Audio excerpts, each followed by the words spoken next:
So we do not have even supplementary questions, because I think we all need to chew this.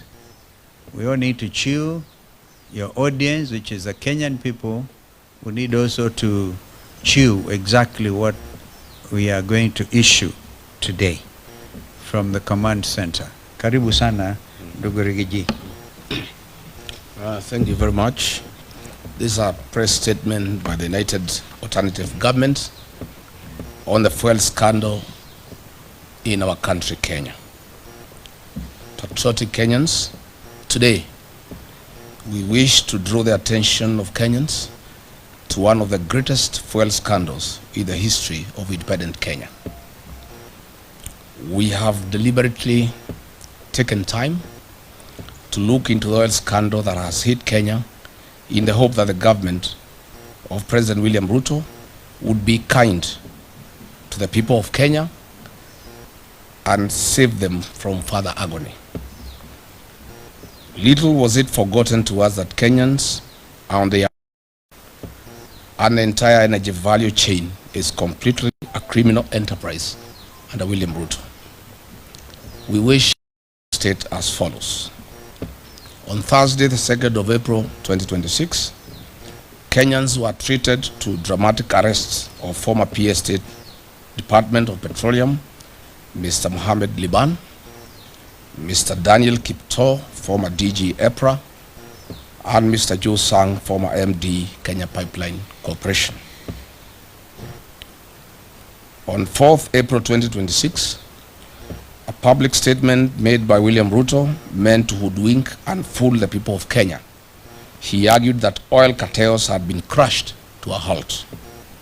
Further, he strongly stated as follows: that the international oil companies, IOCs, had not declared their inability to perform their obligations under contract. Yet we know that there was official communication requesting a contract review and price adjustment following the Middle East crisis. The other trio had resigned, yet they were forced to resign during the Easter weekend while still under police custody. That the three accused persons would be charged in a court of law for various offenses. The three international oil companies, IOCs, in the so-called G2G arrangements are Saudi Aramco, they supply diesel and super petrol; Abu Dhabi National Oil Company, ADNOC, they supply diesel and jet fuel; and Emirates National Oil Company, ENOC, they supply super petrol. These IOCs supply and distribute fuel through 6 hand-picked local oil marketing companies. But what was being hidden from the public was the real culprits of this scandal. The team leader of this oil scandal is William Ruto, Felix Koskei, and the abroad-based expert, the CS for Energy and Petroleum, Mr. Opio Wandai. And a local company, which is a nominee of the international oil companies, IOCs, awarded under the so-called G2G framework. While the crisis in the Middle East brought about the conflict of the USA and Iran, William Ruto saw a big business opportunity to fleece Kenyans, as he has always done. Kenyans will recall the Brazil maize scandal of 2009 when William Ruto was the Minister for Agriculture, and he was fired by the then Prime Minister, the late Right Honorable Raila Odinga. Truly, you can't change the character of a man. In the so-called G2G arrangement, Gulf Energy, William Ruto's proxy, via a letter dated 21st March 2026, addressed with then PS State Department of Petroleum, Mr. Liban Mohammed, confirmed their inability to supply fuel and triggered a delivery default. Note that Gulf Energy supplies 4 out of 6, or 67% of the monthly fuel cargoes, leaving the other 5 oil marketing companies to supply the balance of 20%, or 2 cargoes imported under the so-called G2G framework. Since the IOCs in the so-called G2G framework agreement could not evacuate fuel through Strait of Hormuz and had communicated their inability to perform their contractual obligations, triggering a delivery default.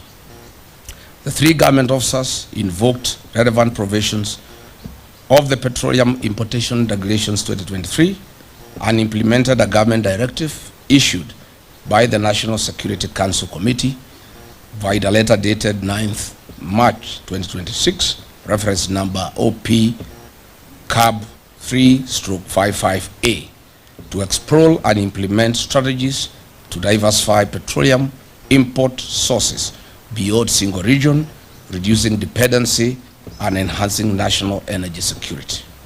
As such, the above decision was implemented. On 18th March 2026, the State Department of Petroleum, a meeting of the Vessel Alignment Committee, which was chaired by one Joseph Wafula, was held to review the supply position and replenishment plan. The meeting was attended by 13 local oil marketing companies. During this meeting, it was recognized that there is a likely shortage or supply of petroleum products, and in accordance with Clause 21, Petroleum Import Regulations 2023, the 13 oil marketing companies were invited to submit an expression of interest for the emergency supply of contingency fuel stocks for delivery on or before 28th to 30th March 2026. It is important to note that only 4 of the 13 oil marketing companies submitted their bids within the stipulated timeframe. The awards for the supply of emergency contingency stocks was duly awarded to the 2 lowest technically compliant oil marketing board bidders, with the condition that the supply required a quality waiver from Kenya National Bureau of Standards, KEBS.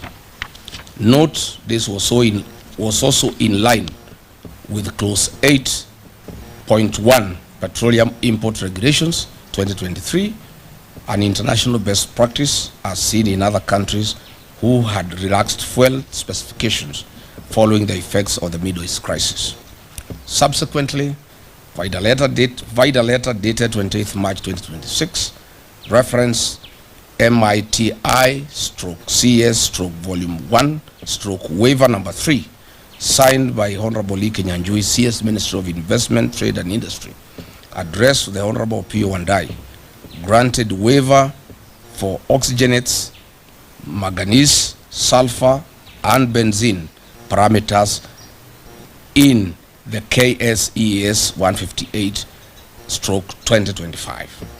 The following companies were awarded, who are the 2 lowest bidders: 1 Petroleum and Oryx. These were contingency cargoes with delivery dates on or before 30th March 2026. Their supply position was to provide fuel cover for 2 weeks, thus ensuring product availability during the Easter holidays. But where is the mischief of the oil cartels? William Ruto was well appraised of all these processes and procedures. All the directives were issued by the National Security Council Committee, chaired by Head of Public Service Felix Koskei, Ruto's errand boy. After William Ruto got a brief that Gulf Energy's bid was knocked out on technical grounds and the competitors had gotten their letters of award, he issued clear instructions that Gulf Energy bids be affixed to the procurement process and awarded with immediate effect. Gulf Energy submitted their bids 3 days later, on 23rd March 2026, after the awards had been executed. Their delivery was for the 8th to 15th April 2026, which was 10 days past the preferred date range of 28th March to 2nd April 2026. The bid of Gulf Energy was rejected by the Vessel Alignment Committee, State Department of Petroleum. This being William Ruto's proxy company that supplies 80% of monthly cargoes, he exercised political power. Characteristic of him, this is when the head started rolling. He knew that he had lost profit worth billions of shillings. Through a remarkable architecture, conman attitude, William Ruto orchestrated a terrible propaganda that the fuel supplied was substandard despite the comprehensive compliance due process followed by the gallant then government officers. To date, the 3 arrested Kenyans, PS Liban, DG EPRA and MD Kenya Pipeline Company, have had no charges preferred on them. Why? They had no case to answer as they followed and applied the law strictly. The real culprits in this scandal are William Ruto and his broad-based expert, the Honorable Opiyo Wandayi. Concurrently and maliciously, on the night of 5th and 6th April 2026, as this drama was being executed, William Ruto dispatched a high-power delegation led by CS Wandayi, Acting CEO EPRA Engineer Joseph Okech, and other senior government officials together with Gulf Energy to renegotiate new pricing with the international oil companies whose nominated agent is Gulf Energy, a proxy of William Ruto. These prices were negotiated in Dubai, and if you recall, that is why Opiyo Wandayi was not available when he was summoned by Parliament, as he was negotiating these prices in Dubai to take into consideration the profit of William Ruto in the new price structure. Kenyans now have to pay for the greed and business of William Ruto, not only on the pump, but across all sectors of the economy. Yesterday night, they increased prices of super petroleum by Kenya shillings 28.69 and diesel by Kenya shillings 40.3 per litre, a historic high since Kenya's independence. You recall 2 weeks ago I announced the price increase of 40 because I had information from the team that was negotiating in Dubai on behalf of William Ruto and his people. Following the April 14, 2026 price adjustment, Mr. William Ruto will earn a profit of Kenya shillings 5 per every litre consumed by the people of Kenya, or the equivalent of 2.5 billion Kenya shillings, from the 500 million litres to be supplied for the region's consumption. Since the inception of the so-called G2G agreement, Mr. William Ruto has earned a cool 30 billion shillings in profit from the supply of petroleum products to the region. During the COVID pandemic period and the onset of the Ukraine-Russian war, the then government of the day took measures to cushion the welfare of citizens, whereas today the William Ruto regime has taken advantage of the Middle East crisis to load their profit on the local palm price to the detriment of Kenyan citizens. We have one question to ask William Ruto. The emergency contingency stocks were procured in accordance with the Petroleum Act 2019. They were done in accordance with the Petroleum Import Regulations 2023, the Open Tender Agreement Terms and Conditions 2023, and the Kenya Bureau of Standards waiver, and the Kenya National Security Council Committee resolutions issued on 9th March 2026. What crime have these 3 officers committed? Therefore, then, we demand as follows. Mr. William Ruto, leave being on top of the vehicles, as you have always done to lecture the people of Kenya. You must now make hard decisions for the future. Mr. William, this is the time Kenyans are demanding that you immediately stop living your dream and utopia and face reality and put Wanjiku first.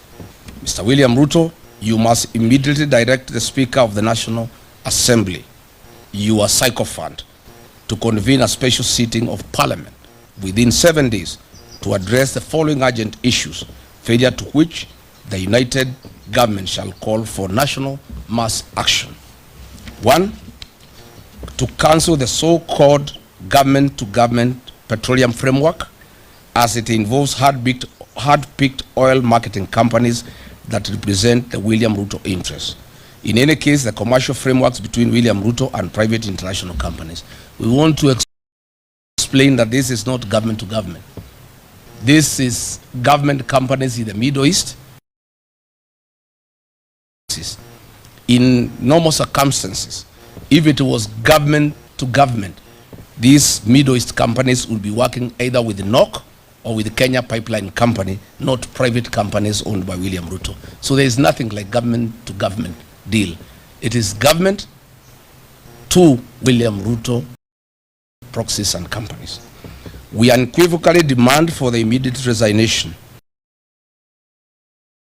for Energy and Petroleum, Mr. Opiyo Wandayi, for the fuel scandal and lying under the oath to the National Assembly Committee. We also demand the resignation of Lee Kinyanjui for being complicit and being part of this scandal. We want to ask to suspend the implementation of the National Infrastructure Fund and use the proceeds collected from the sale of equity in Safaricom PLC and Kenya Pipeline Corporation to cushion wananchi from the adverse socio-economic effects of the April 2026 historic fuel price adjustment. On taxation relief to Kenyans, we demand the suspension of the road maintenance levy that was increased from 18 shillings to 25 shillings per every litre of fuel. We also demand the suspension of the affordable housing levy.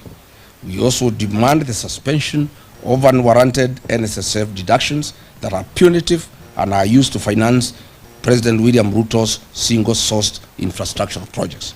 We also demand that Parliament remove VAT on fuel products.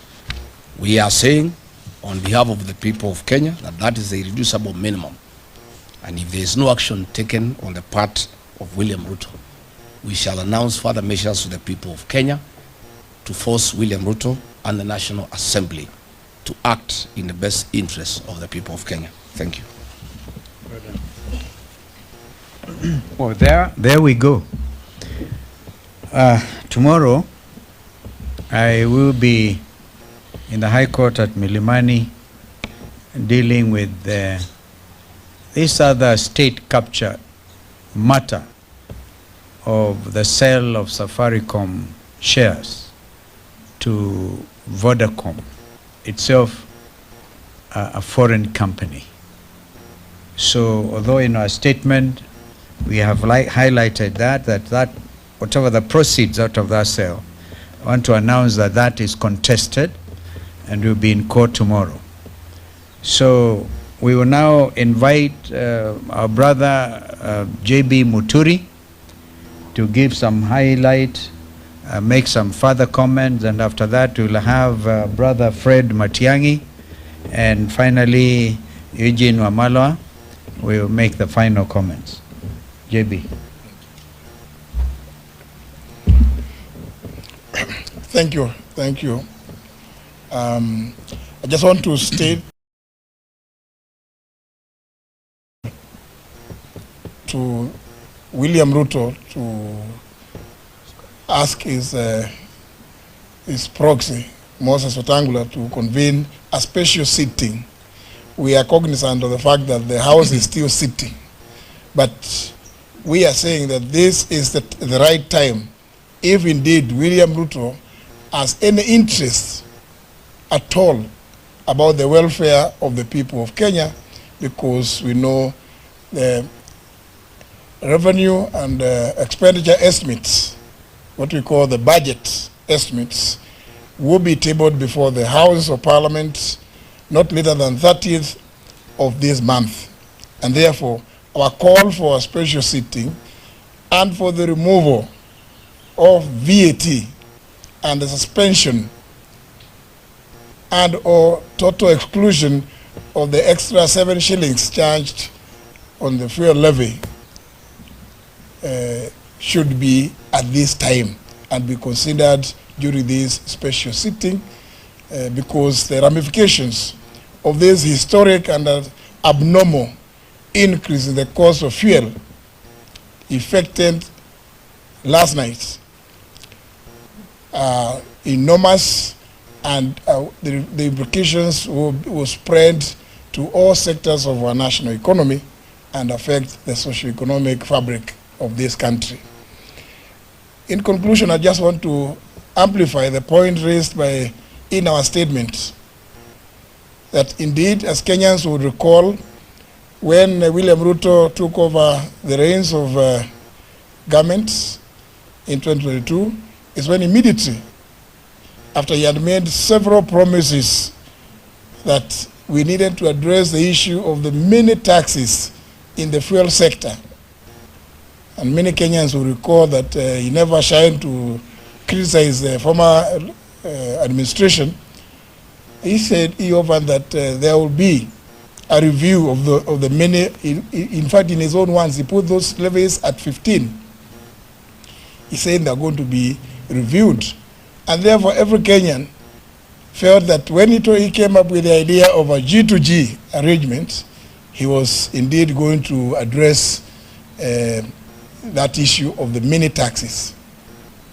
The matter did come to me as Attorney General of the Republic, brought to me by the CS then, Davis Churchill, the chairman of the Presidency Council of Economic Advisors, David D., and one of the other advisors, Mr. Hassan Mohammed. But I just raised one question. Yes, Saudi Aramco is owned by the Saudi government. It is therefore a government company. ADNOC is owned by the Abu Dhabi government. ENOC is owned by the Emirates. So indeed it's just an acronym. So I raise the issue. If it's going to be a government to government, what is the government on the Kenyan side? And of course the excuses were used that, there was a pressure on the Kenyan shilling because the oil marketing companies were demanding not less than 500 million shillings every month to import fuel into the country. And that now the arrangement was that Kenya was going to be given a 6 months window before paying for the fuel that will have been delivered. But surprisingly, the government of Kenya chose not to use the government-owned National Oil Corporation, NOC, or the Kenya Pipeline Company, KPC, to represent government on the Kenyan side so that the equation makes sense when you talk about G2G.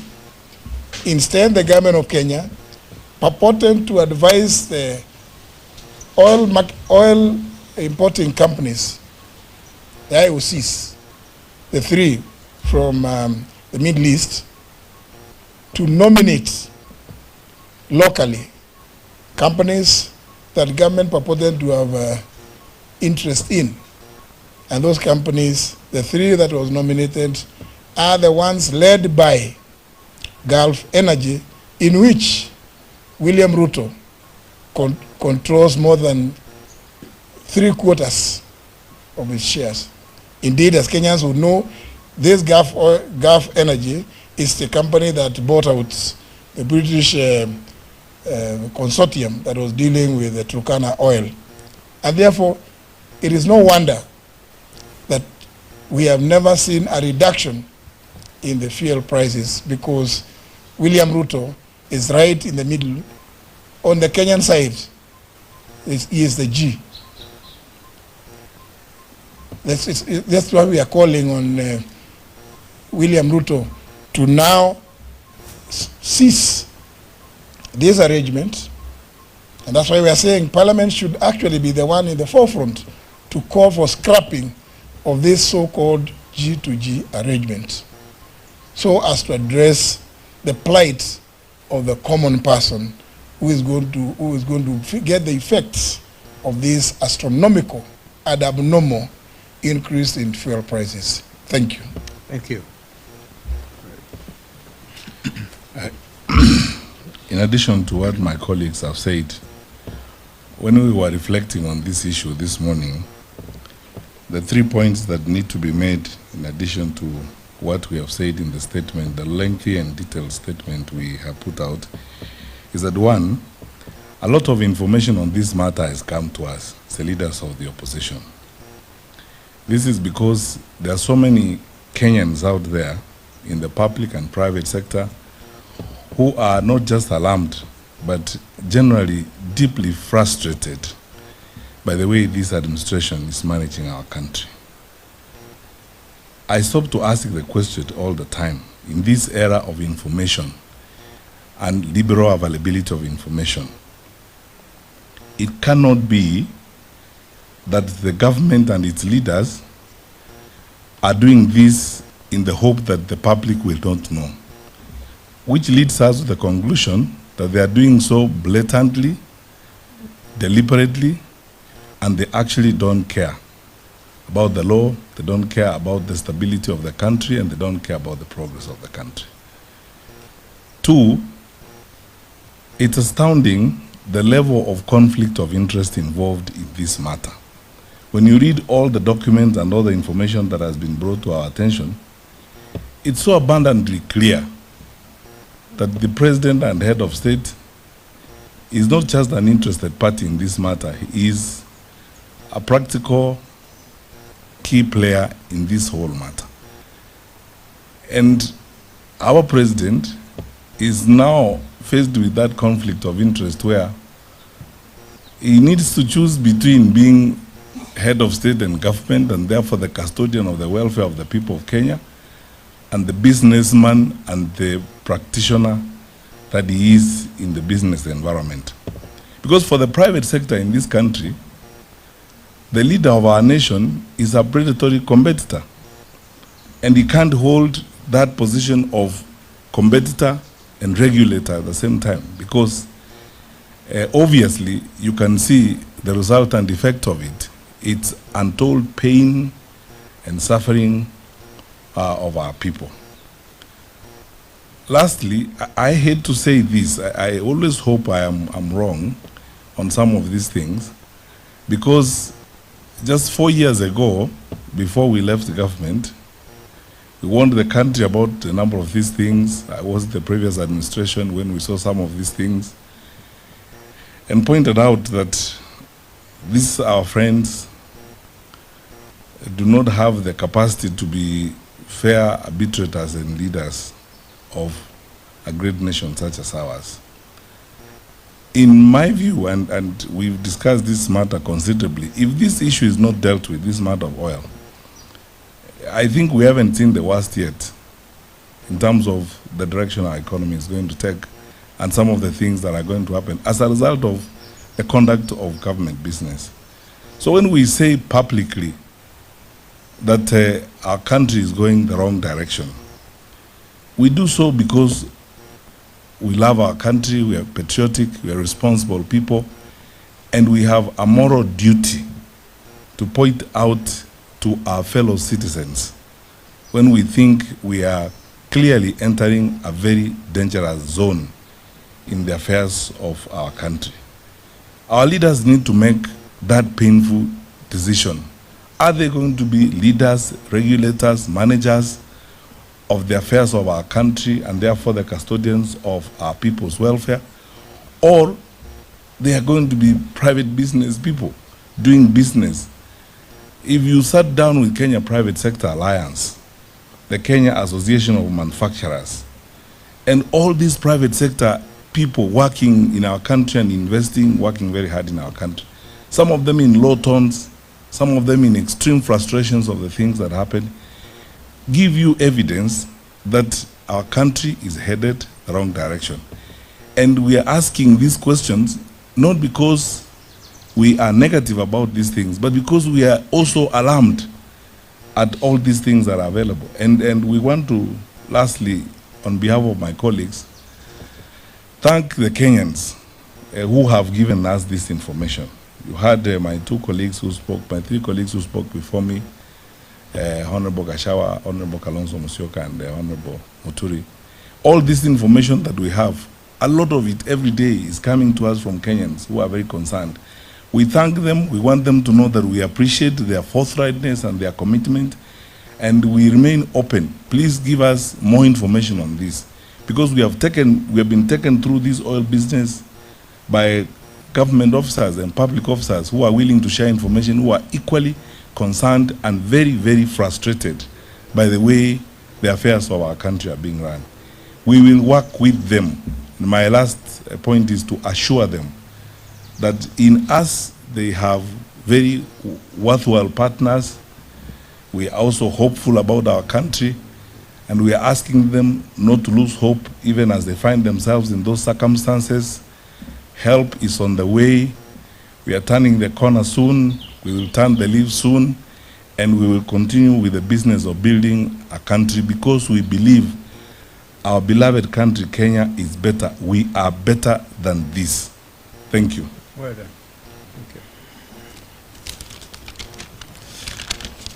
Asanteni sana. Nafikiri wenzangu wameongea Kiingereza mingi, wacha njaribu lugha ya taifa. Na niseme ya kwamba Wakenya wenzangu, jana shirika la April limetangaza kuongezeka kwa bei ya mafuta. Kienda kwenye station yoyote kufika sasa, mafuta ya petroli yako zaidi ya shilingi 200 na vile vile ya diesel, na hili ni jambo litaumiza wananchi sana, haswa wakulima wengi ambao walikuwa bado wako mashambani. Diesel imekuwa bei ya juu sana, na inamaanisha hata yule mkulima pale kwenye shamba, kuanzia leo mambo yatakuwa magumu. Hata wale walio katika uchukuzi, transport, diesel itapanda. Hata vijana wetu wa bodaboda, petroli itapanda. Na hiyo inamaanisha nauli itapanda kutoka kwa yule mwana bodaboda, yule matatu, ile bus, na popote unapoenda. Sasa gharama ya maisha imeongezeka kuanzia jana. Na mara ya mwisho tukifikisha zaidi ya shilingi 200 bei ya mafuta ilikuwa wakati wa maandamano ya kwanza, wakati tulikuwa na finance bill ya kwanza ya serikali ya Kenya kwanza. Na hiyo ndio ili double mambo ya VAT, ushuru kwa mafuta, kutoka shilingi 8 kwa lita hadi shilingi 16, 16% ya VAT on fuel every liter.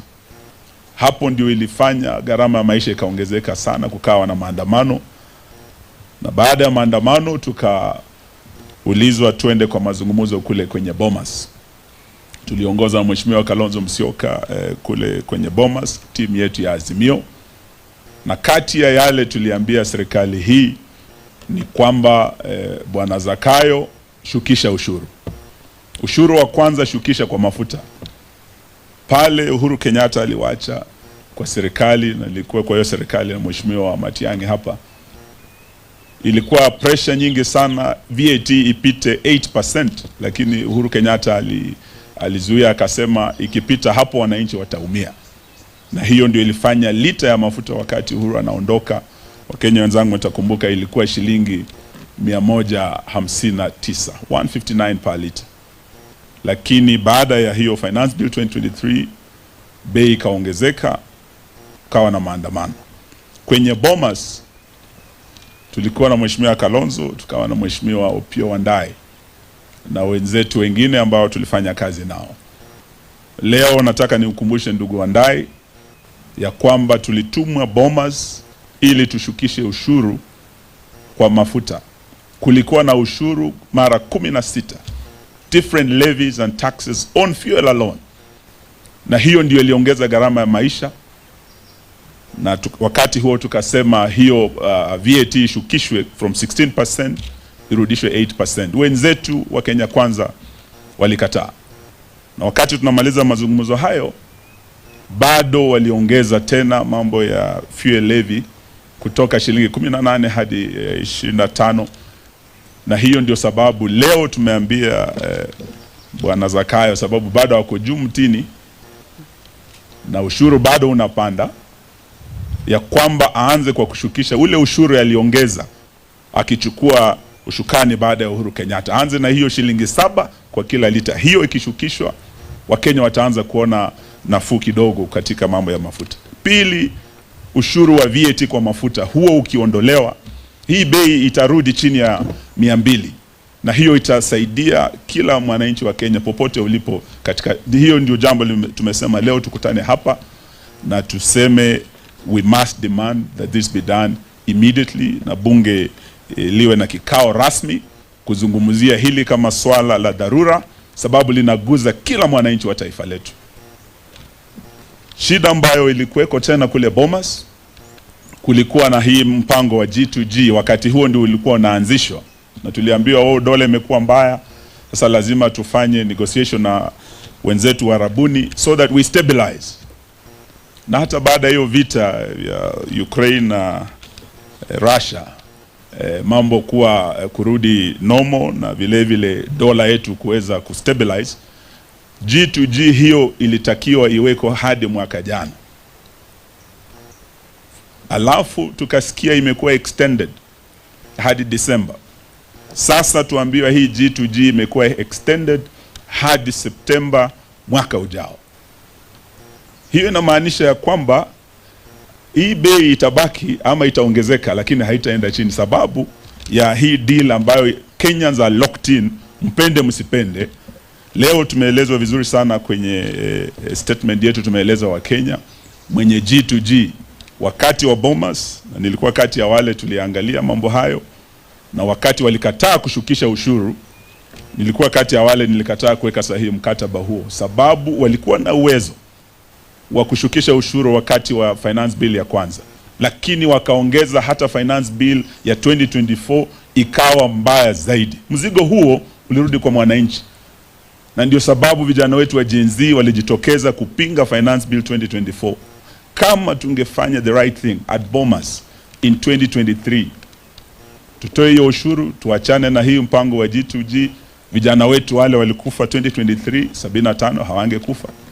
Vijana wa Gen Z waliokufa 63 2024 wakipinga ushuru huu hawangekufa. Leo tuwasema wakati umefika, Bwana Ruto, ufanye kile ambacho Wakenya wanakuomba sasa, utoe hiyo ushuru.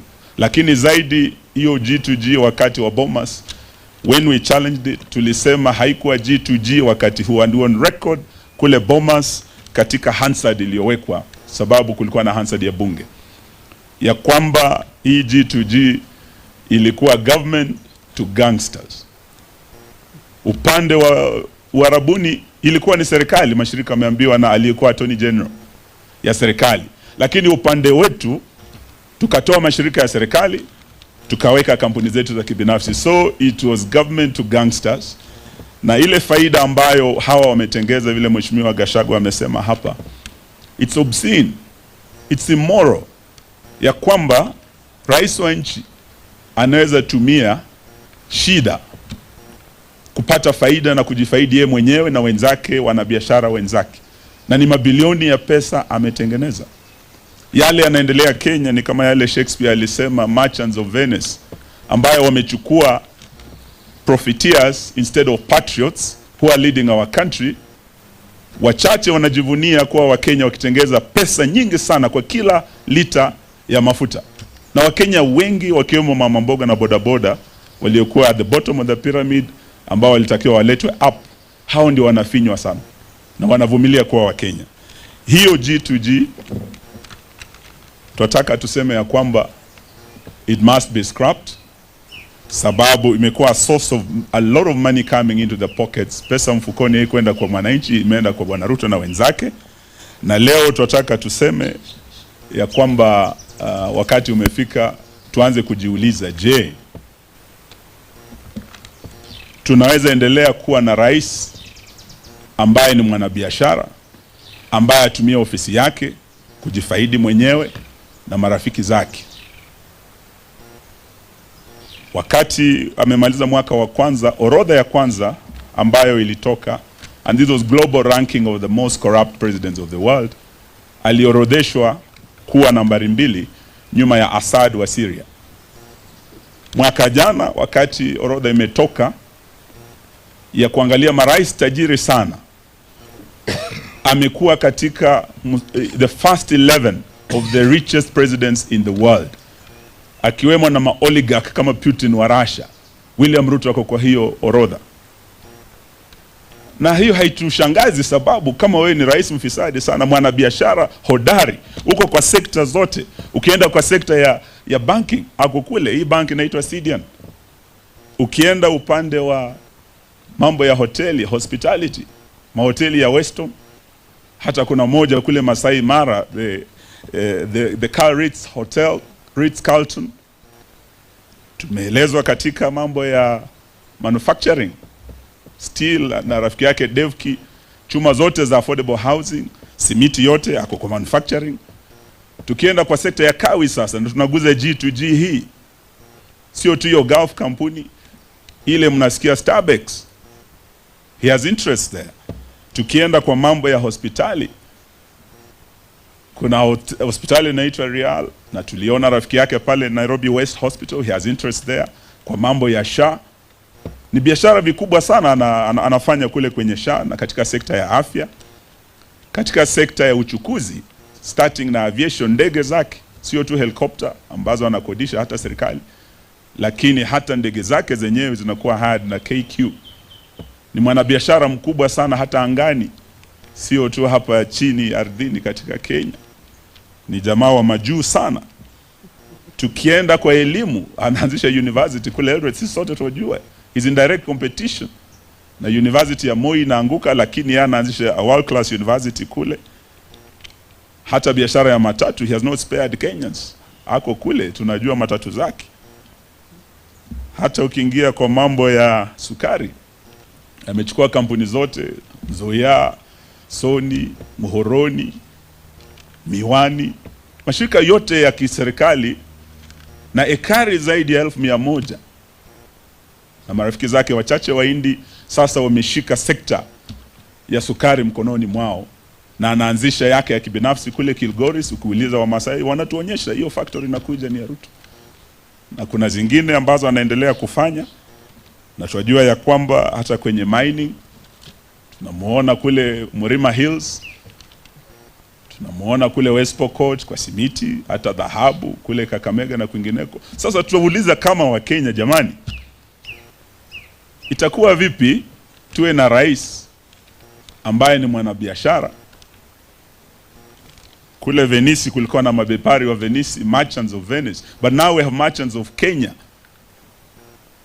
led by none other than William Ruto. In fact, for me, I would tell my colleagues, we should not just be asking the PS to resign over this scandal as small fish. We should not just be asking Opiyo Wandayi, we should be asking William Ruto himself. You are conflicted, Mr. President. You are a merchant, you are a profiteer, you are not a patriot.